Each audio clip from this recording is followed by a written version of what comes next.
Welcome to the Leafman podcast. I'm your host, Trevor Taylor, and this is my co-host, Brooks. Michwert. Sure. Okay, today we're gonna dive into some good topics. I've been feeling passionate this week. Been feeling fired up. So we're gonna talk about what I have on my list. I got cultural problems and how bosses and employees treat each other, and how to change that. I put why you and I decided to put everyone on salary, the pros and cons. I was just talking to someone on the phone about that. Nice, yeah. And then I put how far to go for someone while also maintaining your boundaries. Right. Those are pretty big, vast topics, so we'll see how far we get into them. But we can always roll some over to the next pod. That's fair. What do you got? And mine are as you know, mine are always basic or funny or stupid. I wrote make what you want to see, snacks, question mark, and apogee. Okay, you're gonna have to explain.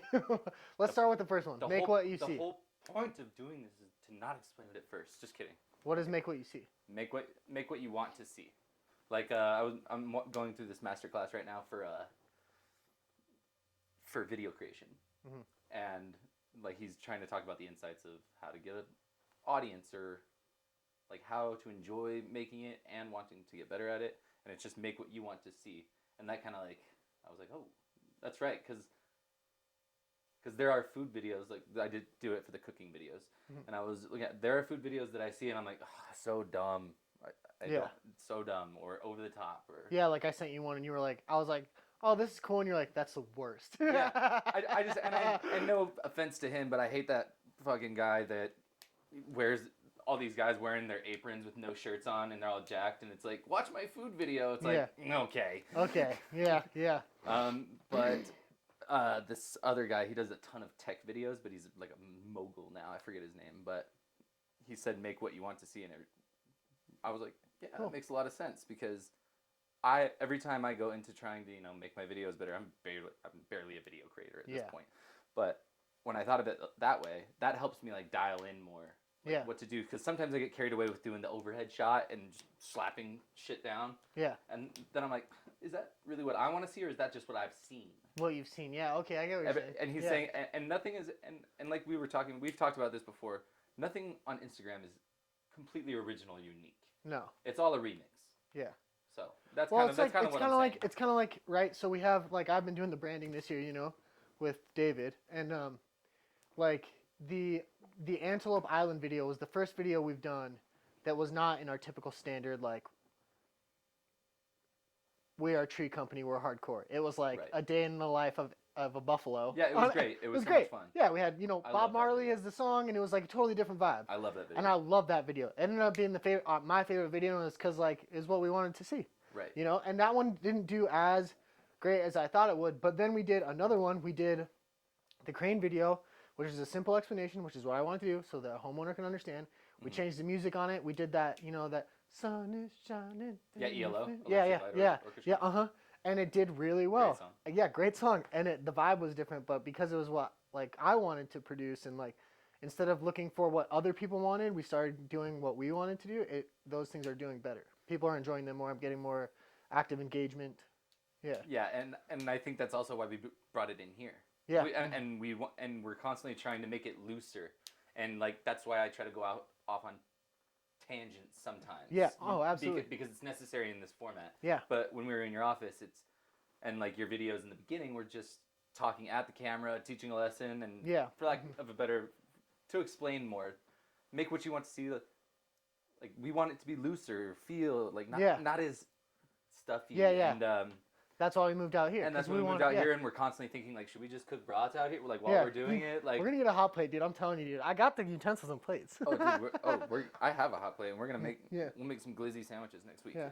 But that's why we moved it out here, because I was watching your videos, and you were watching your videos, and watching your reels, and you were like... It's generic. It's just like every other motivational speaker. It's like, also, do you think I'm attracted to a video when I'm scrolling through, and some guy's like, hey... Yeah. Are you and your family afraid that you are drinking too much? It's like, shut the fuck up. Yeah, it's not fun. It's not fun. It's not like, it just becomes what do you call it? Like clickbaity, or it's just something you scroll past because it's just repetitive. It's over and I've seen over it already. I and don't need over. to watch this Yeah, video. there's I've a already thousand motivational speakers, and most of them honestly have not built anything, or have completely incorrect knowledge about how to be motivated or disciplined or how to have a good life. Or they And they're just make up stuff on the spot. Like, yeah.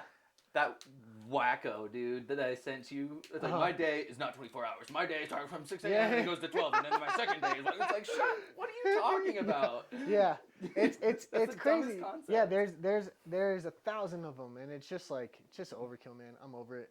That's why we brought things out here, because I wanted to change it and be like, look, I feel like by my definition, maybe not everybody's definition, but by my definition, I'm pretty successful, man. My life is pretty good. I'm pretty happy. I got some money to throw around. Yeah, and so like a couple pods ago. yeah, and so like I was trying to be like these other guys who are like, I'm a multi-billionaire and I own a bunch of real estate and this, that, and the other, and like try and get people to listen to me because of those reasons. And honestly, don't listen to me because of those reasons. Listen to me because I'm not that guy. This is still successful to me. Hanging out with my friends. If you're a billionaire, why are you trying to sell something to me right now? Yeah, exactly. Why are you trying to get me to join your coaching group? Why are you trying so hard, yeah, too? Yeah, exactly. And why does it cost $1 million? And that's why if I ever start a coaching group, it will be free, because I want the knowledge to be passed on, because I actually want to help. Like, I don't care.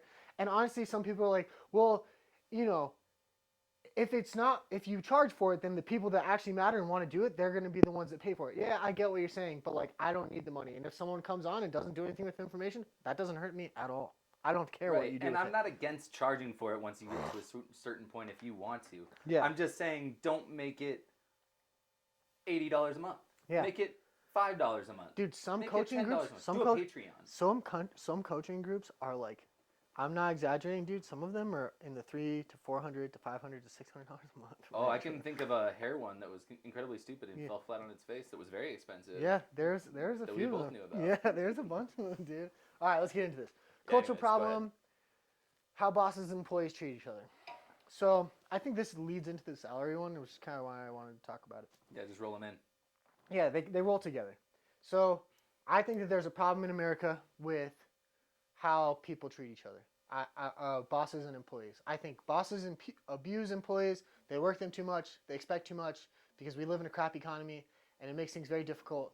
And then the employee feels taken advantage of. And then because of that, that employee takes that to his next boss, who might not be doing that, and is like, I'm just going to take advantage of you because I know that you're going to take advantage of me. And it's like this circle of like, I'm only going to work at the minimum hours because I know that you're only going to pay me, or I'm going to move slow at work because I need to get my full 40 hours. And like, it's like this, because of the distrust, they're taking advantage of each other and not building a foundation of trust. It's a foundation of fear. I'm afraid to lose my job, and I'm afraid to lose my employee. And therefore it's like this crap that can never grow. I mean, companies are getting better at it. Yeah. I feel like, to a certain extent. Yeah, but man, like the thought, just in America, or maybe even other places, I don't know. I know America, but people like don't like work. No. Anytime you're like small talk, half the time I feel weird in the conversation. Everyone's like, work's just been breaking me down, and it's been such a week. And even on my rough weeks that are like really busy, I'm still like, oh, I love my job. Yeah, I like my job. My job's great. Yeah, but it's because almost all the time. It's because, you know what? And it's because we've built like this. We've built this thing that we wanted to build. It provides us the things that we wanted to provide, and now we can pay it forward. And instead of being, this is what we're changing, and this leads into the salary question. Because we had to do those things, I am not going. A crappy human turns around and makes the other people go through the hard things that they went through. And that's how you never get further, because you're making everyone else go through all the hard things that you went through. So by the time they get to where you're at, they're already exhausted, just like you were exhausted. Whereas if you take care of them and don't make them go through all this stuff, then they can move further for you. They can move your company further. But like we did, starting off, carrying logs for $15 an hour. And we won't even start our employees at less than, $25 an hour. So it's like, I wouldn't do 30 out of 40 of my duties for $20 an hour. Yeah. Nope. So like that leads into, I get asked this question a lot. Why did you move all of your employees to salary? Isn't that stressful? That's a dumb move because it makes people lazy. I disagree with you on a fundamental level. It is stressful though. It is stressful. It does carry its own stresses. But when you move people into salary positions, one, it does a couple things in my opinion. It motivates people because they know that they're financially covered. As long as you're not overworking them. You can't put them in a salary position and then work them 60 hours a week. No. Salary covers a 40-hour work week. That's what it covers. Nothing more.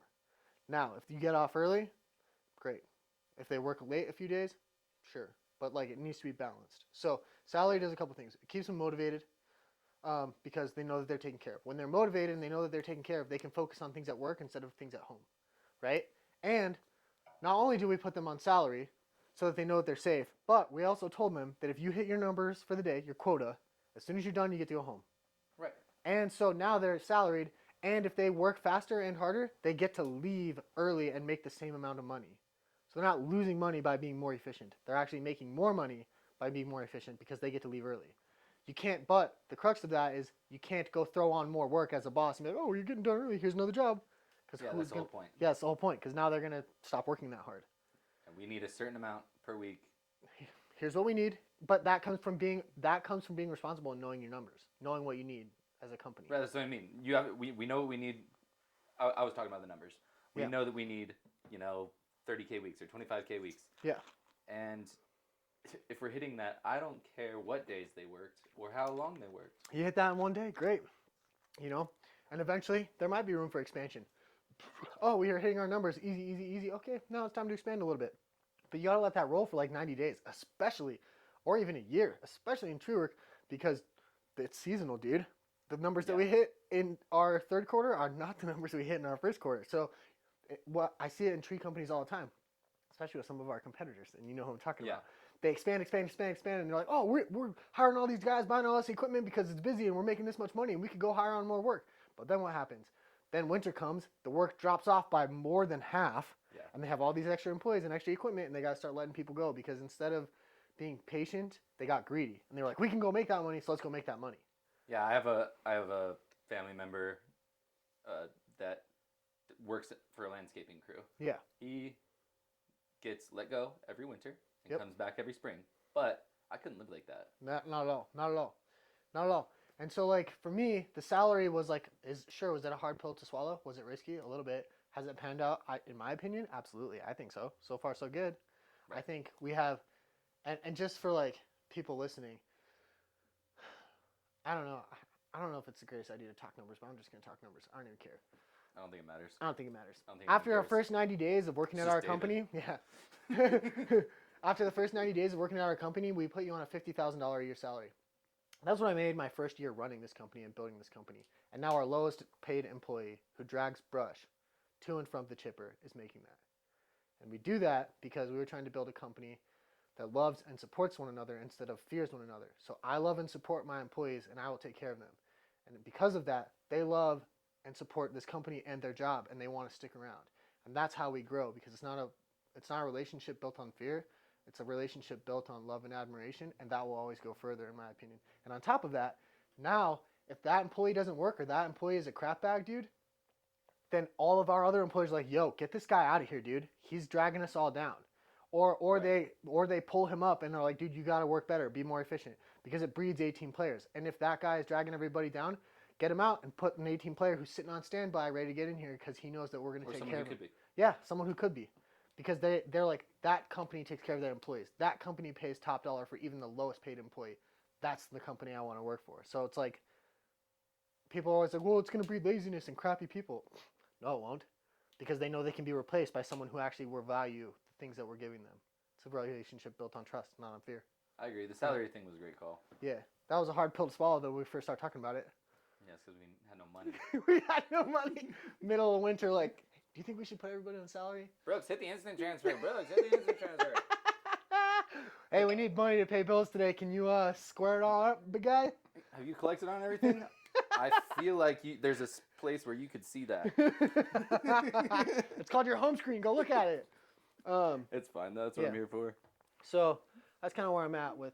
I'm glad we explained that to people. Hopefully, it helps like other business owners understand that, like, if you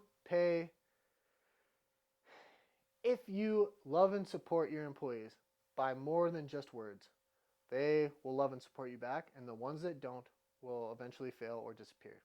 And they will be replaced by people who value what you're doing. If you can pay an employee more and bear the weight of it, you should every time. It shouldn't be a question. Yeah, always. And that's what happens. Bosses get greedy. They want to grow too fast. They want to move too fast. They want to do these things.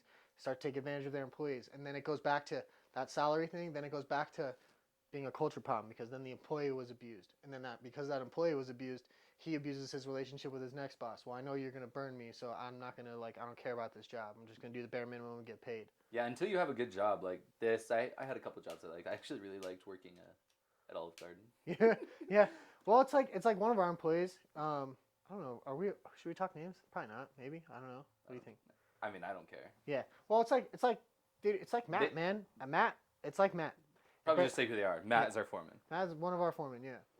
And it honestly it breaks my heart that he is a stud, dude. Just an 18 player. I mean, all of our guys are studs, but he can perform at such a good high level, and he's got such a big caring heart, dude. He does side jobs to help the other guys fix their vehicle so they can get to and from work.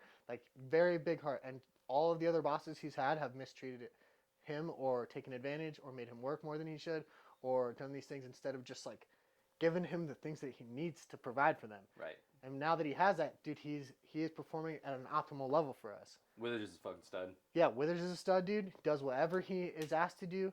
And he stopped by my house at 6:30 yesterday because he was like, "Oh, I just brought the dump trailer down to see if Boss Auto could look at it real quick and give me a diagnostic." Yeah, it's like, dude, stud. It's 6:30. Stud, yeah, and yeah, doesn't have to do that, but he also knows that that's something that we need, and we take really good care of him. And so it goes without saying, that those things happen, and when things go wrong, in their personal lives, if they come to me, I will help them out. Same with you. You loaned him your truck when his truck went down. Yeah. That you needed, and we were able to cover down on that as a company. Those relationships and how people put effort into them and build on trust instead of fear, that's what makes a company succeed, in my opinion. That's why I have no fear of failing, dude, because nobody in our company, I'm afraid of quitting or wanting us to fail or being mad at me. They're just not. Yeah, and it's all about getting guys to want to do that extra little bit for efficiency and or whatever. But you have to pay them for it. I mean, if you were paying me, a low wage, you're crazy if you think I'm answering the phone after 5 o'clock in 1 second. Yeah, absolutely. Absolutely. You gotta pay them for it. But it comes with maturity and gratitude on both sides, right? So for instance, there's employees who will get ungrateful and only ever see the days that they worked late and be like, well, we worked a bunch of, late days, but then they forget about the days where you worked early. And it's like, okay. Or didn't work. You're paid salary and I gave you that whole day off. Did you forget about that? Right. Or, dude, you worked till 12 o'clock the other day and you're complaining about working the 2 extra hours today. So, it comes from a place, it only works if people are grateful and understand each other. And I'm grateful for the employees staying late to finish a job, and that's why I will let them go early when we have an early day instead of throwing another job on the schedule. And on the retrospect, they also, the good employees will understand oh man, we got to work late today to finish this job because we value Trico and this needs to get done. But we know that next time Trevor's not going to slam us with a bunch of extra work if we get done early. Right. So it's mutual respect and gratitude. Yeah, and it avoids burnout. It avoids burnout. Yeah, and that's the other thing. People will burn employees out all the time, dude. Just roast them to the ground and then be like, why aren't you getting all this done? Well, maybe it's because you made him work 80 hours last week. Right. Some companies will be like, we cleared 50K this week. It's like, how long did your guys work? Did they work every single day? 12 hours a day? Yeah, did they work until 7 p.m.? Cool, man. How long are you going to be able to run that field? Not very long. In the summer when it's dead hot. I'm telling you, man, long term, worst. Not even slow. It can be somewhat fast, but continued, maintained growth, just steady growth. It's not about moving too slow or moving too fast. You just have to steadily move the blocks. That's how you go really far, in my opinion. Yeah, I agree. What's your other one you got? Oh, snacks. I just think that we should have snacks and drinks in here. I just wanted to make sure. I just want to make sure it was on the record. I'm okay with that. What we're gonna have to do is ask David or ask the sound guy if we can get little buttons to click it on and off so you don't hear I I don't care. I don't care at all. Yeah, no, I get. No, So I you can get like ya. click off the volume real quick and like eat some chips and then click it back on. We could just do it openly on the. Yeah, just close it. Cover it with your hand. Yeah, that's good. I'll get some snacks. I mean, yeah, whatever. No, I'm just saying I'll that get 'cause it's a soft late pod. snacks. Chips, no go. But I'm maybe just- like mushy oatmeal, perfect. I'm only bringing it up because it's a late pod and I'm hungry.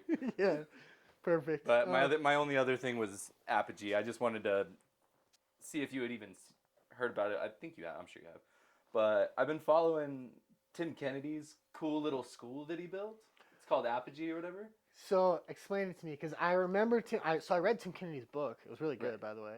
But I remember seeing on his profile that it was like a school that was for like raising animals and like a gardening Yeah, and like all. And the way that they teach is called Socratic learning, really, which I don't know a ton about, so it sounded cool. don't quote me on this. But he shows some of the classes that he does. Yeah. And like instead of books and writing everything down and make sure you pass your test and all that stuff, he got a group of kids together and he was like, so is war good or bad, or has it been good or bad in the history?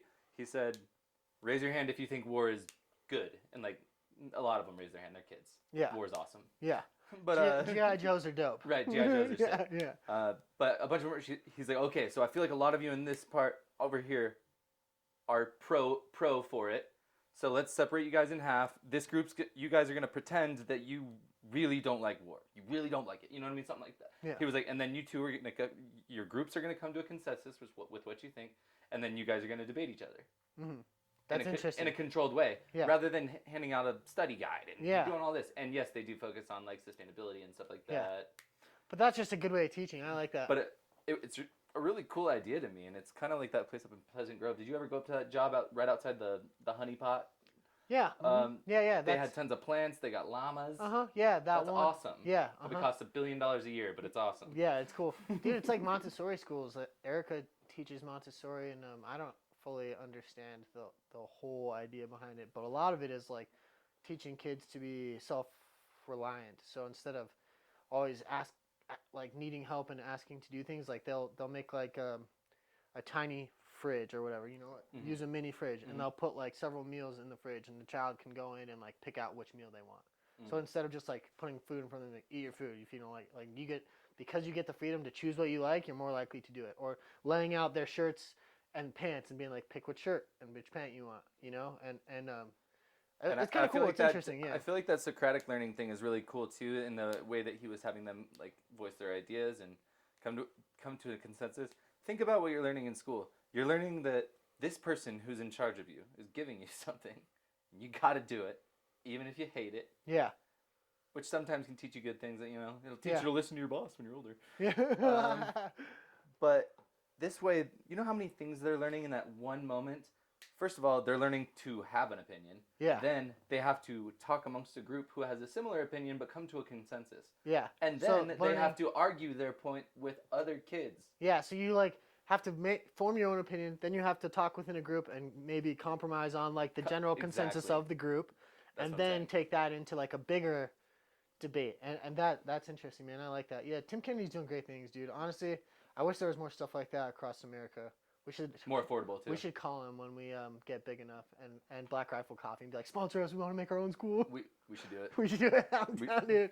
Trico charity, but a school. Our mascot will be the Leafman. The Leafman, that'd be tight. Oh, dude, we need to get a Leafman poster out here. We don't have one. We gotta get one in here. All right, last thing, and then we will close it out. How far to go someone, but also setting boundaries. That's a difficult one, dude. Dang, dude, I really struggle with that one, like bad. I struggle with it in a way that I'm too easy on. Too easy on people. Yeah. Yeah, that's how I am. Yeah, I'm too. Sometimes it's like you could consider it getting walked on, or and I don't think it's fully that way. I feel like I'm very fair, but my pain tolerance is pretty high as far as like emotional damage goes. So it's like I can forgive pretty easy, and then because of that, it's easy to be like, okay, I'll help you out one more time. Right. It's like you don't want to see the reaction to a no. Yeah. You don't want to have to respond to their reaction to a no, so you're really kind of looking out for yourself when you're like, okay. Okay, I got it. Yeah.